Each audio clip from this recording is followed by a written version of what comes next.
Hai hampa, Assalamualaikum. Okey, untuk hari ni hampa, cik nak cerita dekat hampa tentang 10 jenis hantu yang ada dalam masyarakat Buddha ataupun Cina. Jadi cik dah kelaskan dan cik akan cerita dekat hampa daripada nombor 1 sampai nombor 10.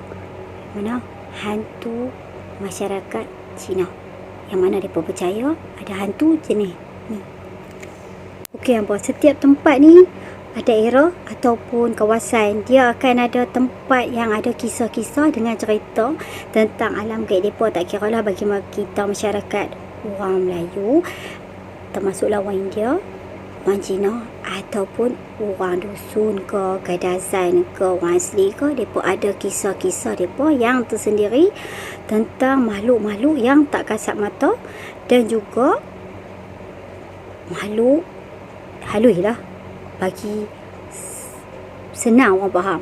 Okey, tak kira lah hantu tu dekat Malaysia yang kita ni terkenal dengan Pontianak, dan di Indonesia terkenal dengan sundia bolong dia, dan dekat Thailand terkenal dengan cerita Nang Nok atau Minak dia, dan macam tu juga bagi masyarakat Cina ataupun Buddha.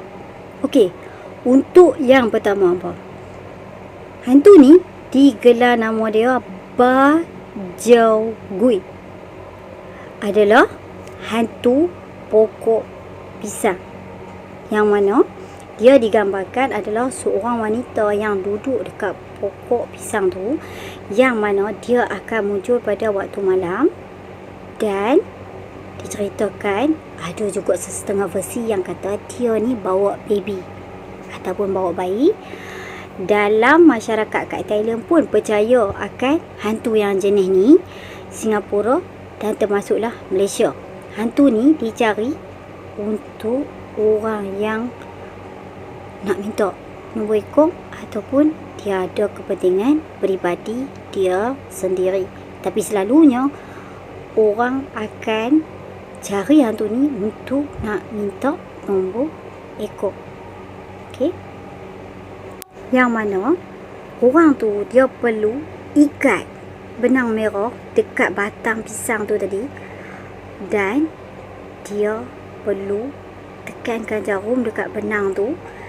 Di dalam dia, benang tu akan direntang ataupun ditarik hampa ke dalam bilik orang tu tadi, dan dia akan ikat benda tu, benang tu tadi, dekat katil dia.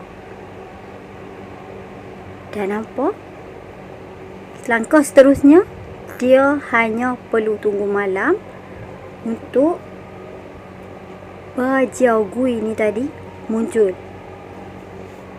Pada waktu malam dia akan muncul, dan kononnya dia akan merayu pada orang tersebut supaya membebaskan dia, dan sebagai balasan dia akan bagi apa saja yang dia tu minta. Yang berfaham dekat sini, yang konon-kononnya si hantu Bajau Gui ini, dia akan bagi apa saja untuk orang tu lepaskan dia daripada benang tu tadi. Dan memang betul dia akan bagikan nombor ekor kat dia tu, dan janji yang mereka buat adalah lepas kawan tu menang, kawan tu perlu segera bebaskan dia tanpa ada dakwa dakwi. Kalau hang tak buat macam tu, artinya hang akan terima pada ataupun bala, yang mana orang yang dapat nombor tu tadi dia dah pitikam dan dia menang.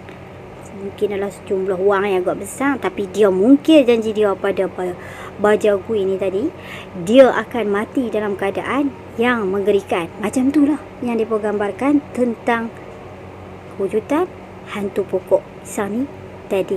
Okey hampa, yang kedua, hantu ni nama dia I Gui.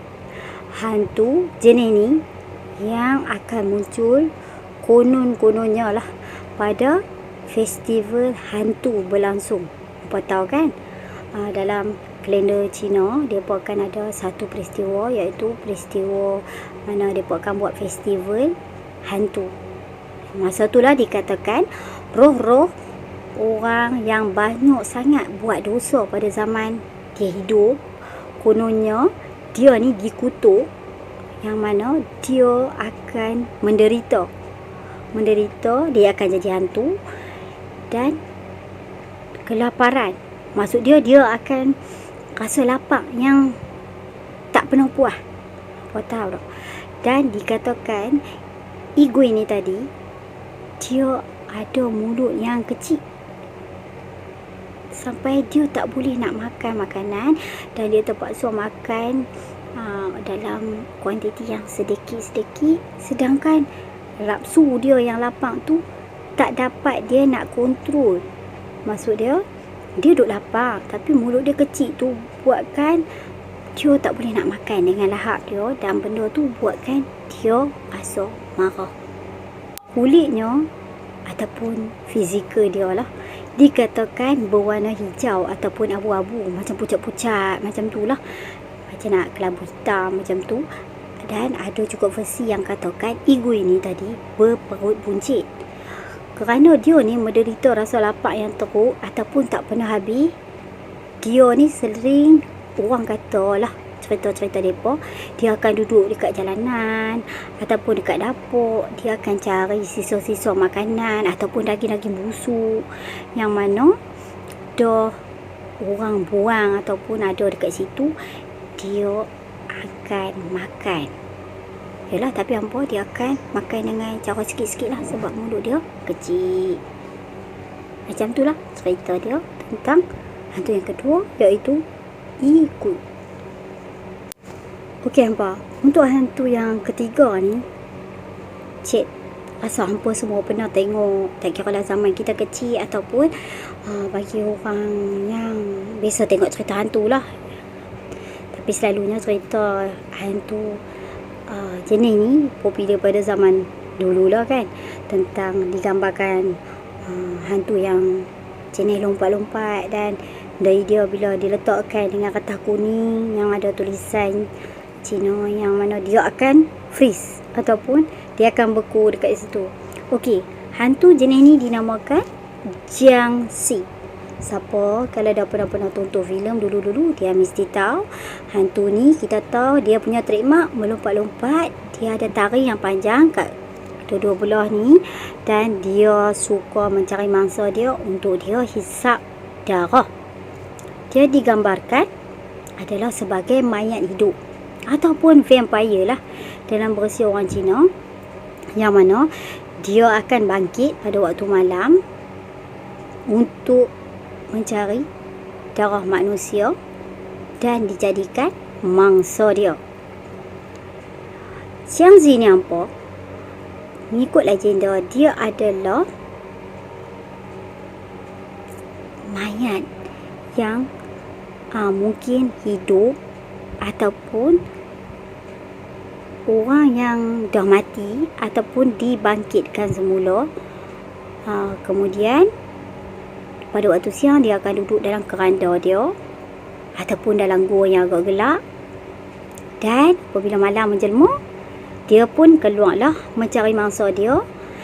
Dan pada zaman dahulu, Jiangshi ni dieja dengan perkataan Jiangshi. Biasanya hantu ni digambarkan dia akan mengenakan pakaian dinasti Qing, pakaian dinasti orang Cina dululah, resmi mereka. Dia akan melompat-lompat dengan tangan dia menegak ke depan, kuku dia panjang, tangan dia tu didepangkan kat dada, kuku dia ni panjang. Dia akan mencium-cium cari kat mana ada dia mangsa. Lepas tu apa? Dia akan membunuh makhluk hidup untuk dia tarik ataupun dia hisap energi ataupun ki depa, yang mana adalah darah. Yang itulah sumber untuk dia, orang kata, hidup. Hantu tu hidup lah. Biasanya hantu ni kita tahu dia ni agak seram lah, ataupun Creepy. Dan dia ni memang sentiasa hauskan darah.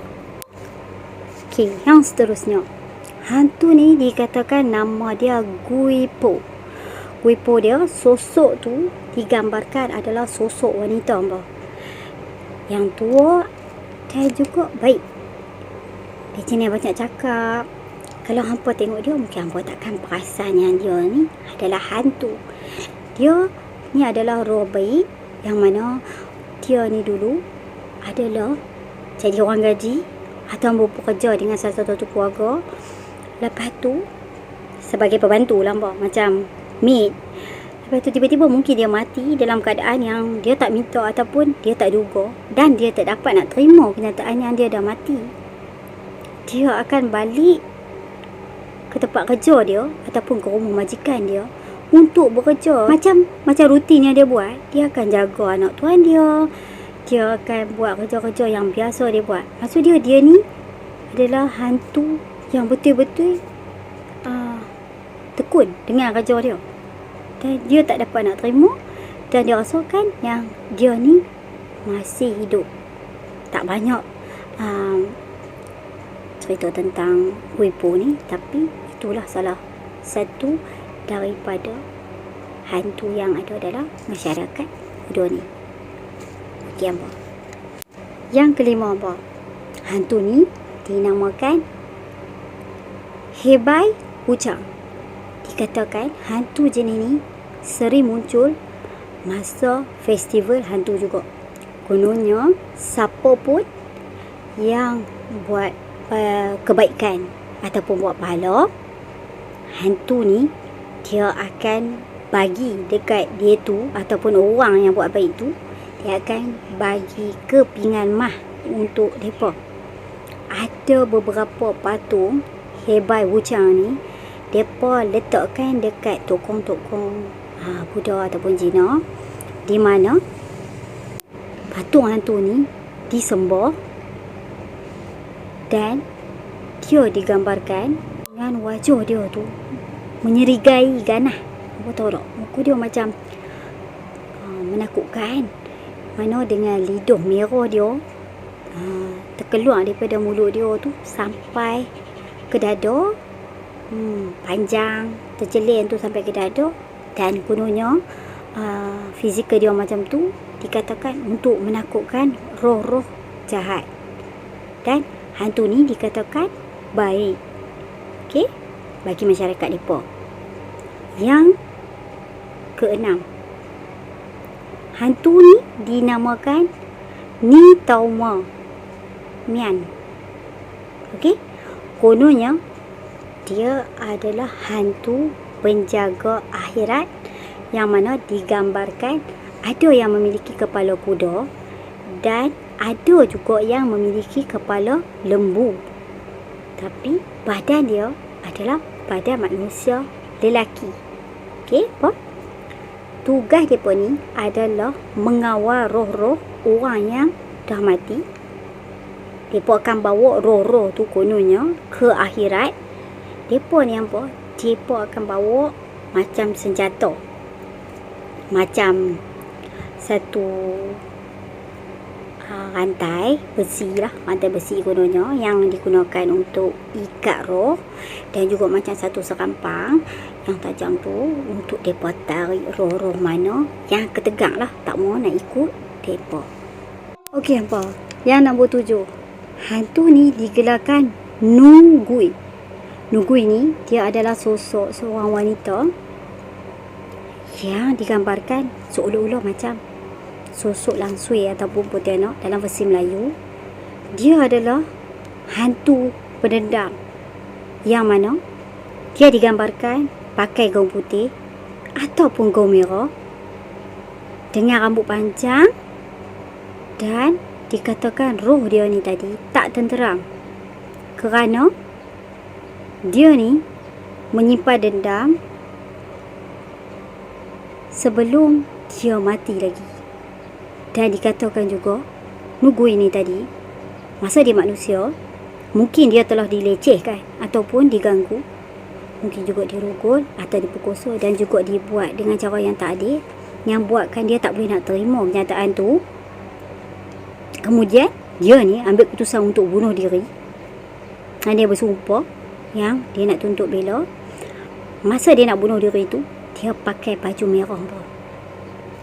Dan dia akan balas dendam dengan mencari orang-orang yang dah menyakiti dia untuk dia lunaskan dendam dia. Okay, apa? Itulah hantu Nugui. Yang ke-8. Hantu ni dinamakan Wutong Gui. Wutong Gui ni dia adalah hantu yang digambarkan tanpa kepala apa. Yang mana dia ni berjalan tak ada arah tuju. Dia tak tahu dia nak pergi mana. Dia tak ada arah tujuan lah. Okey? Jelas dia hantu jenis ni dikatakan adalah orang yang mati dibunuh dengan cara dipenggal, ataupun orang yang mati kemalangan dan kepala dia putih, yang mana dia dipercayai akan mendekati orang-orang pada malam hari, dan dia akan minta kepala orang tu. Apa boleh bayang tu, tiba-tiba mai ke ampo satu lembaga, dia pun tak ada kepala, dan dia minta kepala ampo. Digambarkan dia ni hanya wujud badan saja, tanpa kepala. Dia ni macam roh yang gentayangan lah, ataupun roh yang melila-lila. Dia tak tahu arah mana dia nak pergi, dia tak tahu hala tuju, dia hanya ikut kaki dia. Macam tu lah Wutong Gui ni digambarkan. Okay, apa? Untuk yang ke-9, hantu ni diberi nama Yu Hun Yi Gui. Dia juga adalah roh orang yang dah mati, yang sama macam hantu yang tadi. Dia ni sesat, dia melewat, berkeliaran, dan dia ni akan berkeliaran pada waktu festival berlangsung, festival Cina lah juga, pada malam bulan Ogos. Selalunya kalau ikut kalender Cina, Luna ke-7, dia akan melilau time tu. Roh hantu ni dikatakan, digambarkan, dia juga adalah pendendam.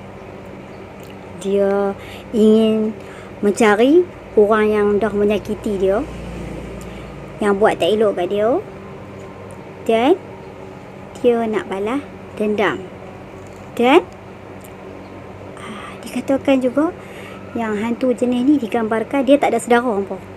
Maksud dia tak ada saudara yang masih hidup. Maksudnya dia ni seorang. Jadi dia balik tu dia melilau lah, dia tak tahu nak pergi mana, dan tak jelas juga kat mana kubur dia.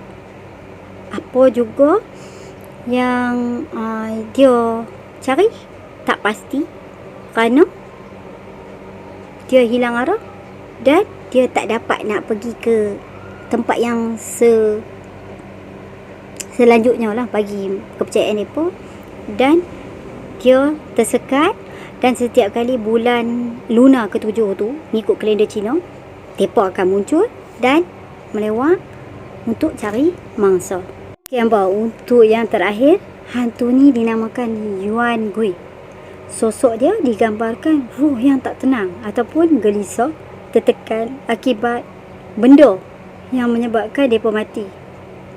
Mereka ni macam mati secara mengejut, nampak tahu. Mereka akan berusaha mendatangi seseorang, manusia yang hidup lah, untuk mereka bagikan hint-hint, bagikan clue-clue, nak minta tolong supaya orang tu tadi dapat rungkaikan tentang kematian mereka. Macam contohnya mereka ni dibunuh, dan mereka cuba bagi hint kat orang yang hidup tu untuk selesaikan apa sebenarnya yang terjadi kat mereka. Dan orang yang mereka pilih tu perlu bantu hantu tu supaya orang-orang yang terdekat dengan hantu tu tadi ataupun saudara mara dia lah, ataupun orang yang mengikuti tentang cerita macam mana dia mati tu akan tahu kebenaran kenapa hantu tu mati. Jadi Yuan Gu ini dia lebih kepada dia nak orang tahu apa yang terjadi dengan dia semasa dia hidup dan ketika dia mati, macam mana dia mati dan siapa yang sebabkan dia mati. Jadi apa? Macam itulah 10 jenis hantu yang dipercayai oleh masyarakat Cina ataupun Buddha. Next time, saya akan cerita-cerita lain pula. So, harap hampa dapat klik like, subscribe dan juga komen. Okey hampa? Bye, Assalamualaikum.